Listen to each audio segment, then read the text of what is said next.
It's not easy being a teenager. There's the angst, the emotions, the raging hormones. And although hormones do play a big role in puberty, the brain is going through a lot of changes too. Neuroscientists are learning that some of the most puzzling teenage behavior may actually have some real benefits.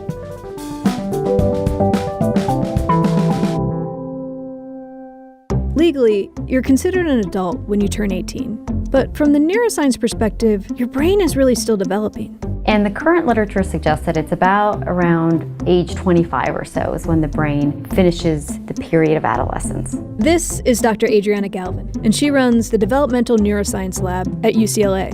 The brain develops from the back to the front, so the prefrontal cortex is the last region to fully develop. The prefrontal cortex is the part of the brain you need to make good decisions, to think about the future, think about consequences. You can kind of think of it like the Spock of the brain, logical, calm, and collected. And then deeper in the brain, there are these emotional systems like the limbic system that are more interested in immediate gratification. They're sort of like Captain Kirk, a risk taker and a bit emotional. During the teenage years, the limbic system develops really quickly, and the prefrontal cortex is trying to catch up. Eventually, as individuals become adults, the prefrontal cortex will increasingly have more influence over behavior than the impulsive part of the brain. So, without a fully developed prefrontal cortex, you can kind of see why teens might be more impulsive or just worry less about future consequences. Another brain region that's really active during adolescence is this thing called the striatum, and it's a key part of the brain's reward system. Let's say you find $20 on the street, or someone gives you a cookie. The striatum goes off, and it releases dopamine into the brain. Adriana's lab discovered that the teenage brain is super sensitive to different rewards like sugar and money, way more than in the brains of adults and children. And all this activity in the brain's reward center, it may actually serve a purpose.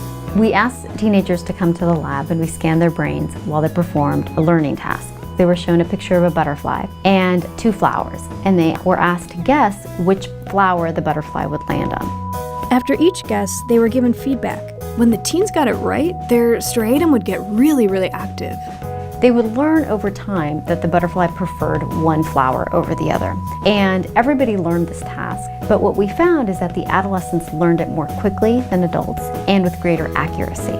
So having this reward center that's hyper-responsive to feedback actually helps teenagers learn from their environment. But this same region of the brain is also connected to risk-taking. Data from Adriana's lab suggests that teens with a more reactive striatum are more likely to engage in risky behavior and to enjoy it. Rather than ask how you keep your teenager from taking risks, because we know the brain is really oriented towards risk during this time, it's better to ask, how do I provide opportunities for healthy risks? Like trying out for the school play, even if you've never acted before, or asking someone out on a date. Those are real risks to a teenager, but they're not the kind of risks that parents typically worry about. It makes sense from an evolutionary perspective that there's a time in life when teenagers want to become more independent, seek out new opportunities. In the animal world, this would translate into looking for new food resources or foraging behavior. And in teenagers, it often manifests as risk-taking behavior and simply moving away from the family unit.